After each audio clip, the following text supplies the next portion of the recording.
అందుకే నాయకులందరికీ కూడా, జన సైనికులందరికీ కూడా, వీరమళ్ళందరికీ కూడా ఇది ధైర్యంతో కూడుకున్న పని. ఉగ్రవాదులను ఎదుర్కోవడం అంటే ధైర్యంతో కూడుకున్న పని.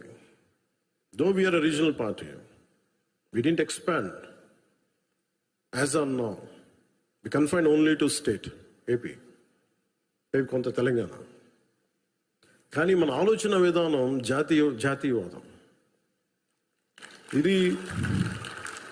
ఇది మీరు బలంగా ఉండగలిగితేనే రేపొద్దున యుద్ధ పరిస్థితులు రావచ్చు, రాకపోవచ్చు, నాకు తెలియదు యాజ్ ఆన్ టుడే. బట్ కొన్ని 7 అంశాల మీద నిర్ణయాలు తీసుకున్నారు. ముందు వాటర్ ఆపారు. అంటే కొంతమంది మాట్లాడుతారు, కొంతమంది లీడర్స్, ఎంత లౌకికవాదం, ఎంత సెక్యులరిజం అంటే అందరికీ, ఎంత సెక్యులరిజం అయిపోయిందంటే అందరికీ. నేను అనేది మన కంట్రీ స్లోగనే సత్యమేవ జయతే.